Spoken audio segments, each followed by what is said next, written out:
আমি কাস্টিং এ বলে আমি এই কোশ্চেনটা করছি না, এমনি সাধারণ দর্শক হিসেবেই করছি। আমরা কি ফ্যাকরা 2 দেখতে পাবো? ভাবছি। মানে এটা আপনার হয়ে একটা মূল্যবান কোশ্চেন করে দেওয়া।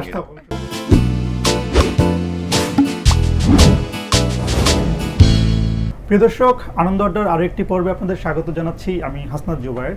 আজকে আমার সাথে আড্ডা দেওয়ার জন্য রয়েছেন তিনজন বিশেষ মানুষ। তাদের সাথে আজকে আড্ডা দিব, গল্প করব। চলুন একে একে পরিচিত হই। আমার সাথে আছেন এই সময়ের অন্যতম জনপ্রিয় অভিনেতা শ্যামল ওলাম। শ্যামল ভাই কেমন আছেন? ভালো আছে, আপনি ভালো আছেন? আমি ভালো আছি। আমার সাথে আরো একজন রয়েছেন এই সময়ের অন্যতম মিষ্টি অভিনেত্রী সারা আলম। সারা কেমন আছেন? ভালো আছি, আপনি কেমন আছেন? আমি ভালো আছি। এবং আমার সাথে আরেকজন রয়েছেন, তিনি হচ্ছে ক্যামেরার পেছনের মানুষ, সামনে সচরাচর তাকে সামনে দেখা যায় না। তিনি হচ্ছেন নির্মাতা আসিফ চৌধুরী। আসিফ ভাই কেমন আছেন? আলহামদুলিল্লাহ, ভালো আছেন আপনি? আমি ভালো আছি। আপনাদের সবাইকে একসাথে স্বাগত আনন্দ আড্ডায়। Thank you.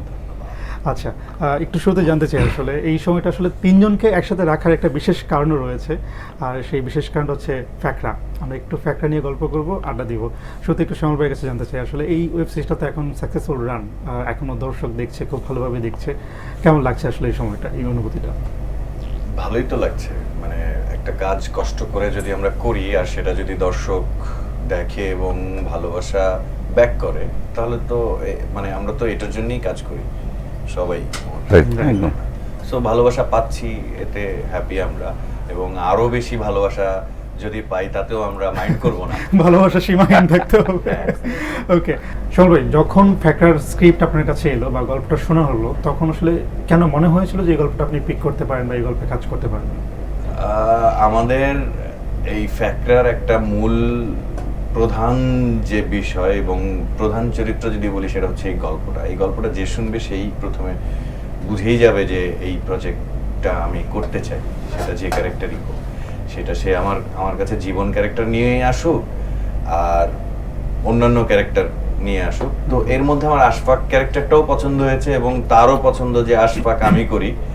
তো সেই জায়গা থেকে আশফাক পরবর্তীতে ফাইনাল হলো এবং আমরা সামনে এগিয়ে গেলাম। শুটিং এর অভিজ্ঞতা জানতে চাই আসলে, যখন শুটিং করছিলেন সেই সময়টা কেমন ছিল? কতদিন শুটিং করেছেন? কোথায় কোথায় শুটিং করেছেন?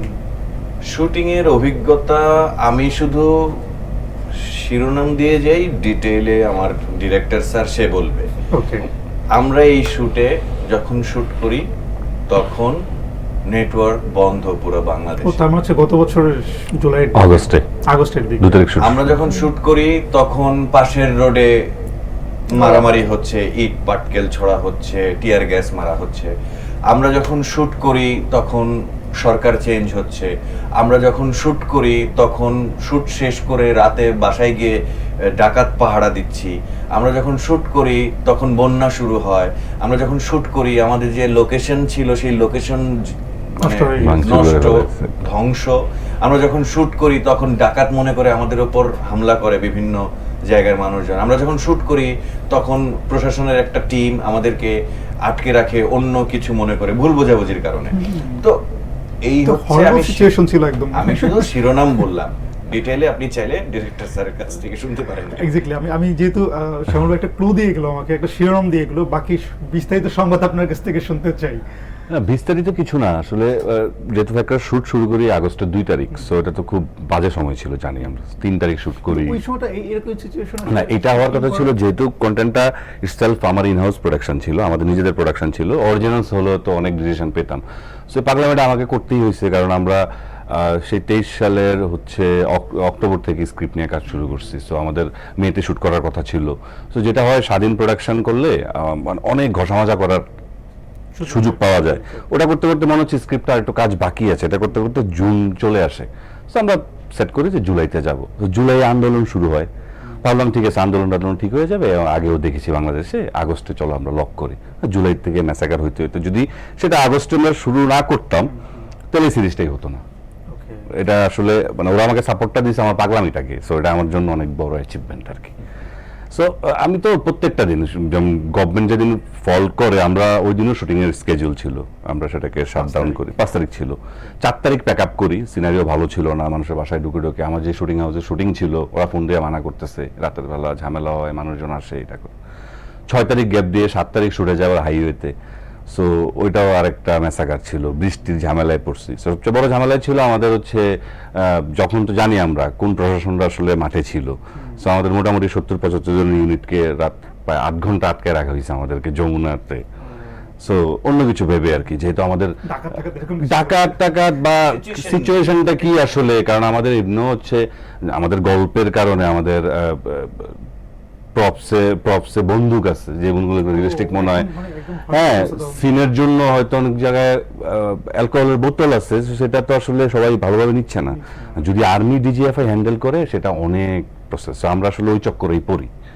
এবং মোটামুটি রাত 11টা থেকে ভোর 5টা পর্যন্ত আটকা ছিলাম, এবং ওই রাতে আবার আমাদের ফোন তো সব অফ, আমরা জানি না। তো 7 তারিখ রাতে কিন্তু প্রথম ডাকাতি শুরু হলো পুরো ঢাকা শহর মিলে, আমরা তো জানি না, আমরা তো ভোর 4টায় ফোন ওপেন করে দেখিয়েছে ডাকাতি হয়েছে।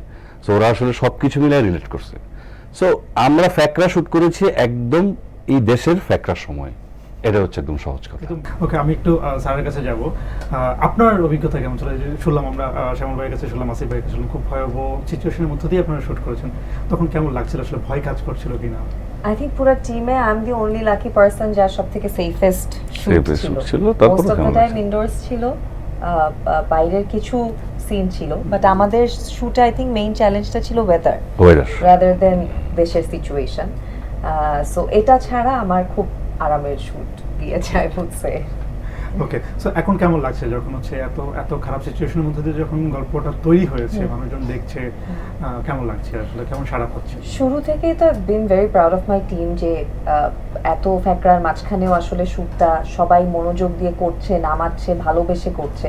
সো ওই জায়গা থেকে একটা বিশাল রেসপেক্ট ছিল, এবং কাজটা রিলিজ পাওয়ার পরে যেহেতু অডিয়েন্সও এটা অ্যাকনলেজ করছে, সো ডেফিনেটলি এটা ভালো লাগাটা আরো অনেক বেশি বেড়ে গিয়েছে। একটু সময় কাছে জানতে চাই আসলে, সামনে ঈদের ব্যস্ততা কেমন এই মুহূর্তে? ঈদের ব্যস্ততা তো একটু কম বেশি থাকেই প্রত্যেক ঈদে, এটাই তো আমাদের মেইন সিজন বলা যায়, ঈদের এই টাইমটা। একটু ব্যস্ততা আছে, নানান এটা সেটা শুট কিছু বাকি আছে এখনো, ওগুলো আবার ঈদের পরবর্তীতে গিয়ে হয়তো আমরা ধরবো সেই কাজগুলো। কিছু চলছে, আর কিছু প্রজেক্ট করেছি ঈদের,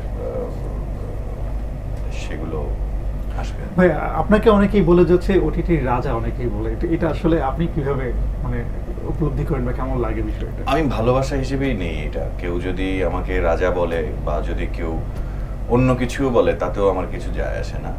আমি ভালোবাসা পাগল মানুষ, ভালোবাসা পেলেই খুশি। আর আমি আসলে মানে হ্যাপি, আমি আর কিছু না বলি, অন্য কিছু চলে আসছিল তো। হ্যাঁ, ঠিক আছে, আমি খুশি। ওকে, একটা বিষয় একটু জানতে চাই, সেটি হচ্ছে যে সম্ভবত কিছুদিন আগে হচ্ছে আপনি পার্বত্য অঞ্চলে একটি শুটিং করছিলেন, একটি সিনেমা শুটিং করছিলেন। সেই সময় হচ্ছে যে একটি গন্ডগোলের মাঝখানে পড়ে গিয়েছিলেন, একটু গোলাগুলি হচ্ছিল সেই অঞ্চলগুলোতে, একটা ভয়ঙ্কর সিচুয়েশনের মধ্যে দিয়ে আপনারা তখন যাচ্ছিলেন। সেই অভিজ্ঞতাটা কেমন ছিল? খুবই ভয়ঙ্কর ছিল, কারণ ওখানেও কোনো নেটওয়ার্ক ছিল না। ওখানে প্রায় আমি বলবো 90s লাইফ যেরকম আমরা কাটিয়েছি, ওখানকার লাইফ আসলে ওরকমই। কেউ কারোর সাথে যোগাযোগ করতে পারে না, এমনি সামনাসামনি দেখা হওয়া ছাড়া।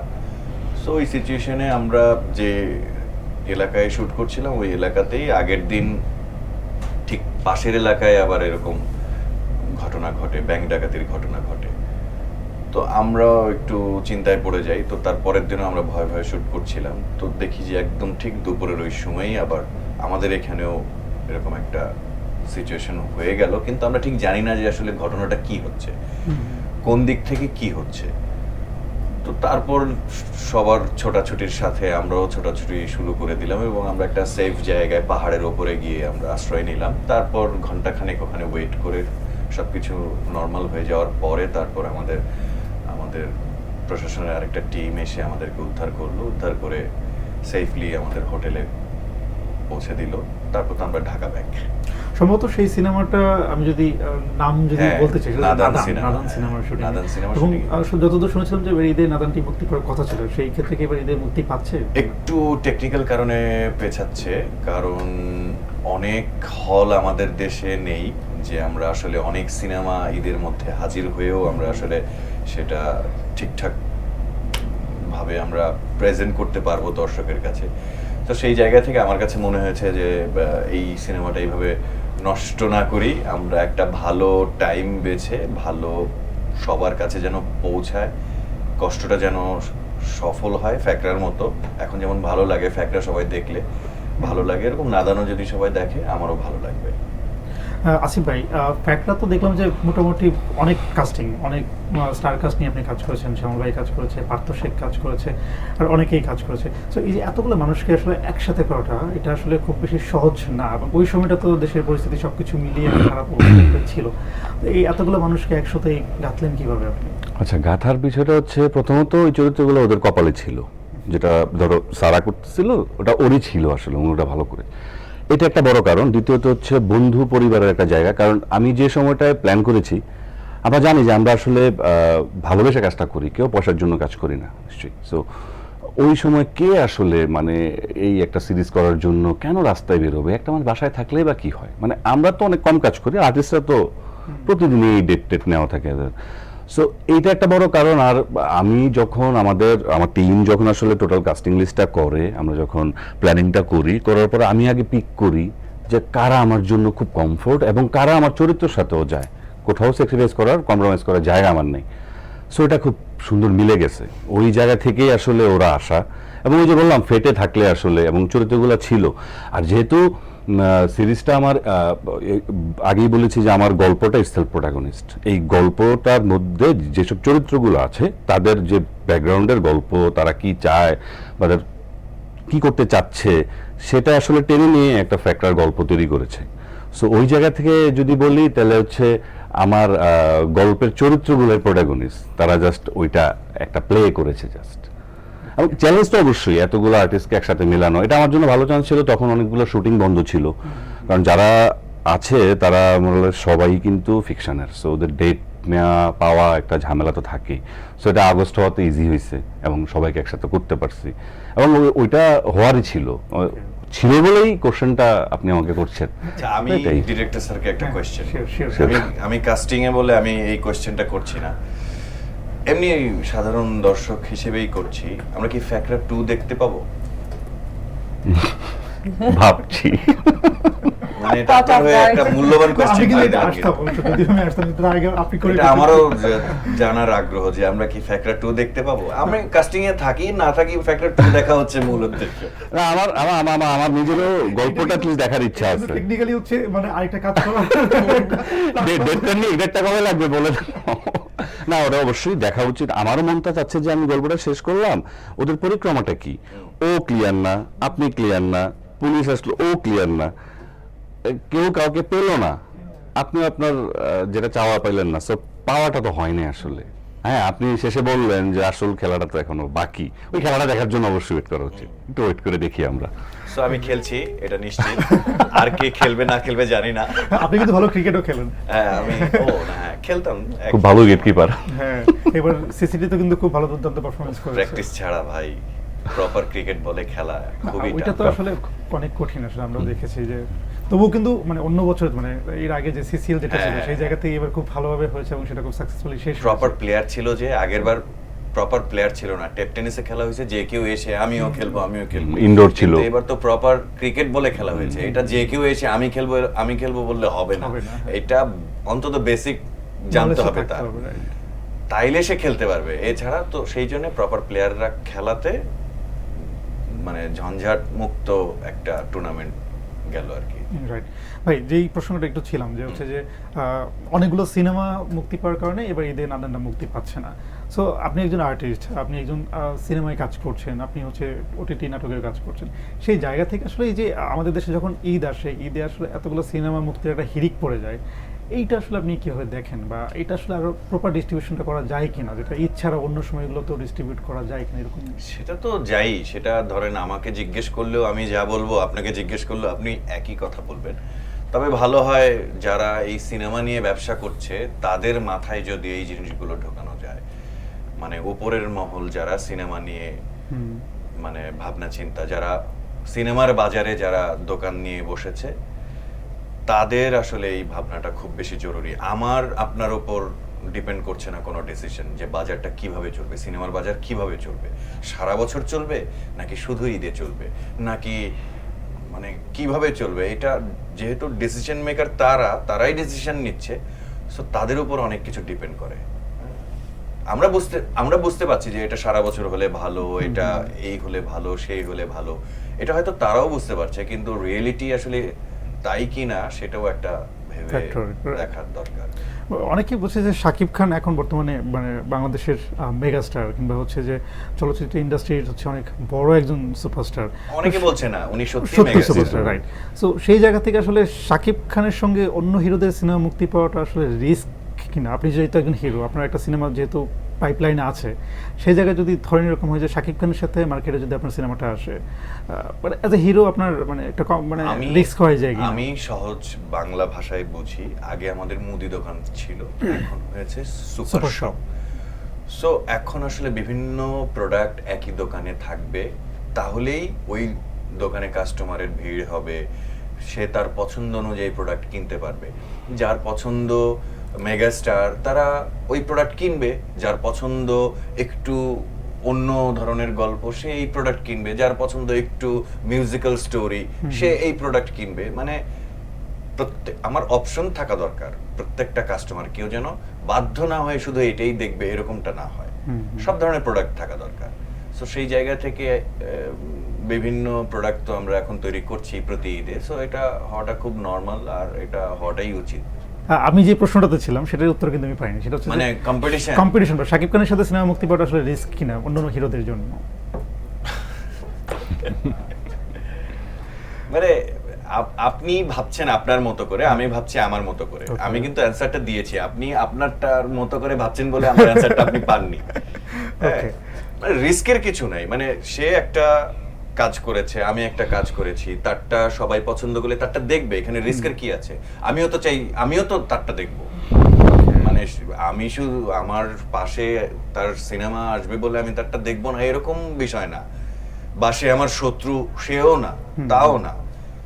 আমরা সবাই কলিগ, আমরা সবাই একই ইন্ডাস্ট্রিতে কাজ করি। Right. তার সিনেমা সবাই পছন্দ করে, এই রিয়েলিটি তো আমাদের মানতেই হবে। তার সিনেমা পছন্দ করে সবাই দেখবে, খুব নরমালি। আমার সিনেমা যদি কেউ পছন্দ করে দেখবে, Okay. আমি যদি সেই যোগ্যতা অর্জন করতে পারি তাহলে দেখবে।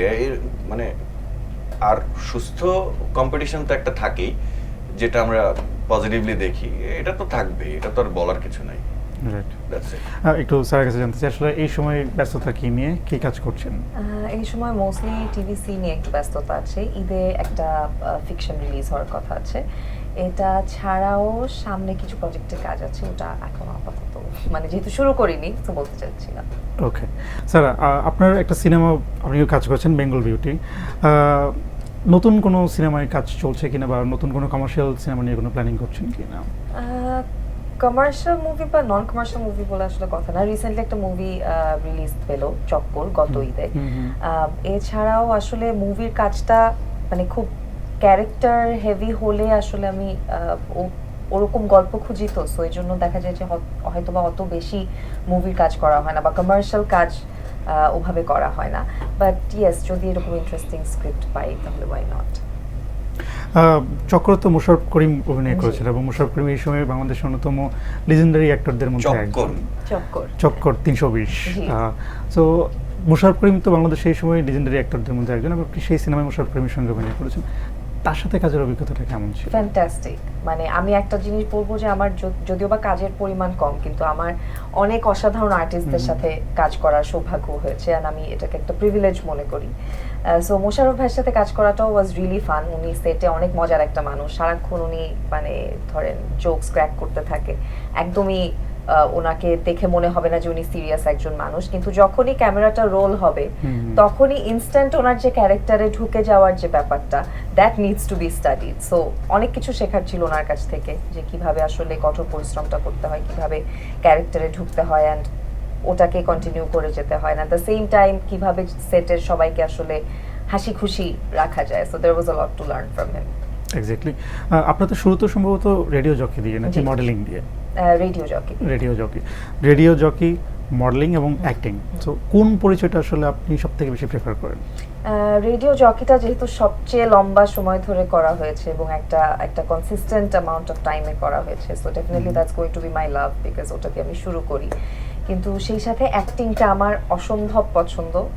মানে এই পুরো এক্সপিরিয়েন্সটা, একটা নতুন ক্যারেক্টার হয়ে যাওয়া, একটা অন্য মানুষ হয়ে যাওয়া, এবং সেই মানুষটার মতো করে চিন্তা করা এবং ওভাবেই কথা বলা, ওভাবেই ডেলিভারিগুলি দেয়া, এটা ছাড়া এই যে টিমের যে বন্ডিং থাকে প্রত্যেকটা প্রজেক্ট করতে গেলে, সো এই ধরনের কিছু কিছু ব্যাপার আছে যেগুলো আমি অসম্ভব ভালোবাসি অ্যাক্টিং এর ব্যাপারে। So it will always have a special place in my heart. আর সেই সাথে হোস্টিংটার কথাও আমি আসলে একেবারেই বাদ দিয়ে দিতে চাচ্ছি না, because stage I feel like I belong there. একটা স্টেজে ওঠা মানে, মাইক্রোফোনটা হাতে নেওয়া মানে আমার বাকি সব চিন্তার সুইচ বন্ধ, and that's the only thing that I am focusing on. So এক একটা আসলে এক এক ধরনের এক্সাইটমেন্ট দেয়।